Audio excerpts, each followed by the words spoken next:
Chair, Chair, recognize Ms. Crockett. I have an amendment at the desk. So there's 5. Will the clerk, everyone has the amendment, everyone has the Crockett amendment on the desk. Will the clerk please report the amendment? An amendment to the rules of the Committee on Oversight and Government Reform for the 119th Congress is offered by Ms. Crockett of Texas. Without objection, the amendment is considered as read. I reserve a point of order. The gentlewoman is recognized for 5 minutes to explain her amendment. Thank you, Mr. Chair. During the 118th Congress, Oversight Republicans disbanded one of the most important subcommittees in Congress, the Subcommittee on Civil Rights and Civil Liberties.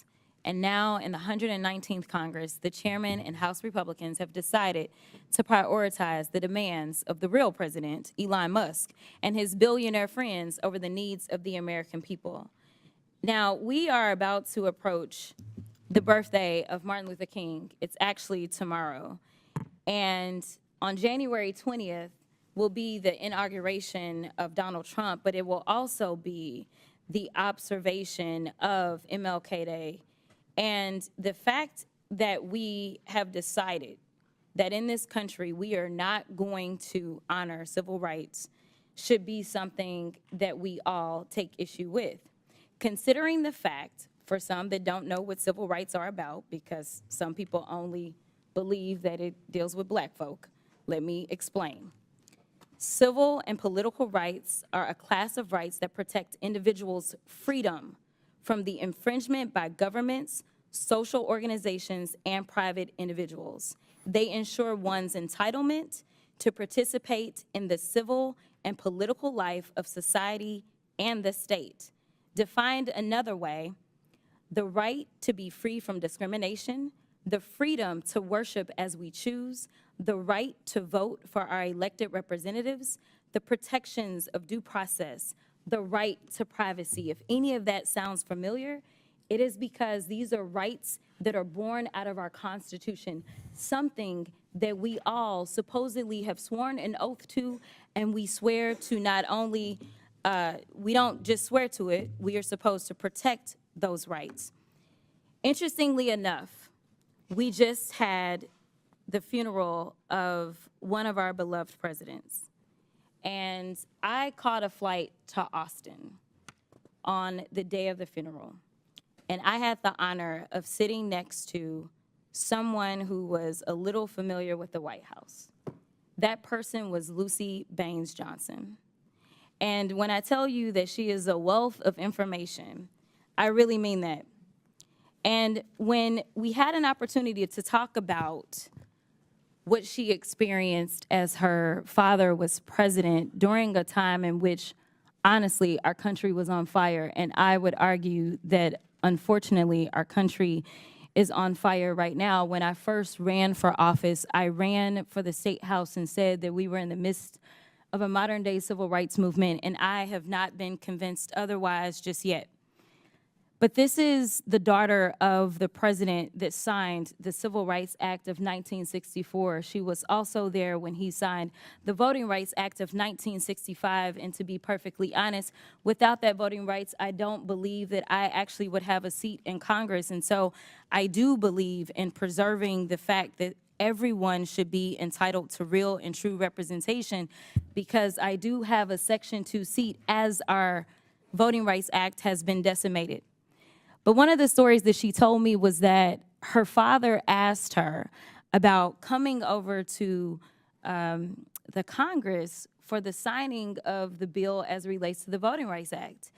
Now, for her, it was a bit inconvenient as an 18-year-old to have to leave the White House and go over to Congress. And she asked her father, why should we go over to the Congress, Daddy, to sign this particular bill?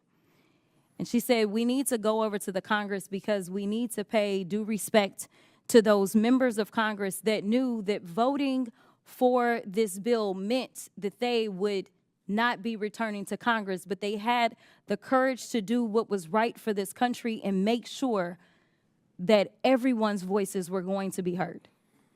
The one thing that we could do, the very small thing that we could do, is have a little bit of courage and decide that we are going to reinstitute this particular subcommittee, because unfortunately, I don't see the type of courage that the people that served back in the 60s had coming out of some of our colleagues. And so I'm asking you to do the courageous thing today and just institute a subcommittee that would make sure that we are looking out for those protections of everyone in this country, to make sure that we have real freedom, something that we all supposedly espouse to believe in. And with that, I will yield. Mr. Any Chairman. member seek recognition? Ms. Stansberry. Thank you, Mr. Chairman. I appreciate the gentle lady across the aisle demonstrating why we need civil rights.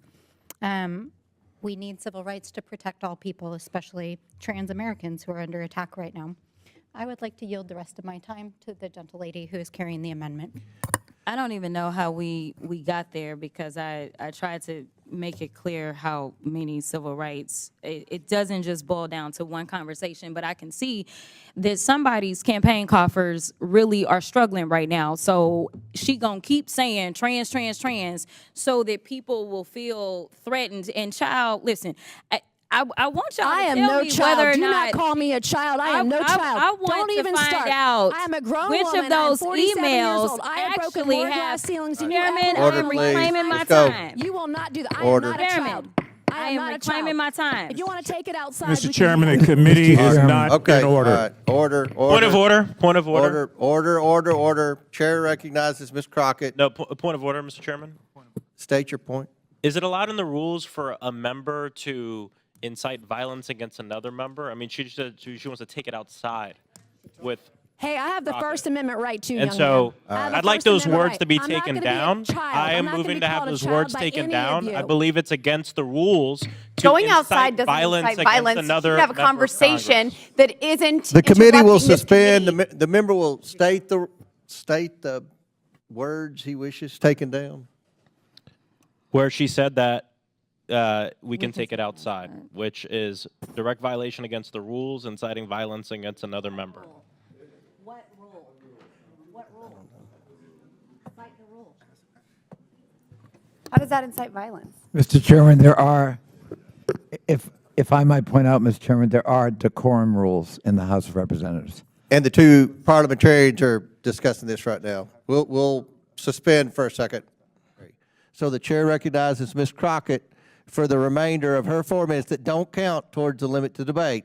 Then from there on, if there's further requests for debate, there'll be 7.5 minutes each time. Chair recognizes Ms. Crockett for her remaining 4 minutes. Thank you, Mr. Chair. The final points that I was going to make is, while this amendment has to do with civil rights, for whatever reason, the colleague on the other side of the aisle decided to attack Democrats and pretend as if we do not look out for women.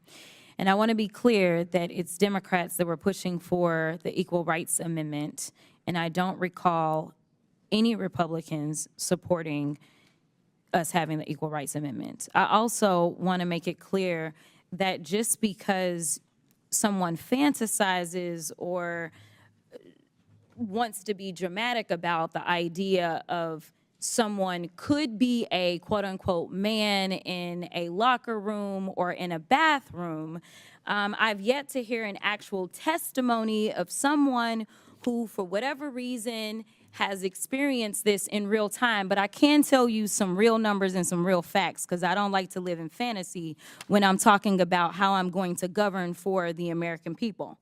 The facts are, in my state alone, in the state of Texas, once they decided that they were going to overturn the Roe decision, 26,000 women then ended up raped. 26,000 is what we had reported. And that was only within about a year's time span. And when they reported those rapes, none of them seemed to have anything to do with trans folk. And I don't recall any legislation to help out those women in Texas and beyond that are actually dying. We're not projecting may die, but are actually dying or have died in southern states that have decided that they wanted to go after our reproductive freedom. So as a woman in this country, as a Texan, and as a Black woman, who, when we look at the numbers, and I believe in data and science, and I know that that escapes a lot of people in this chamber, but the numbers are clear that specifically Black women have always struggles when it came down to the maternal mortality rates in general. The fact that somebody who looks like me, no matter how much money they have, because I can remind you of a very wealthy tennis star that almost lost her life while trying to give birth.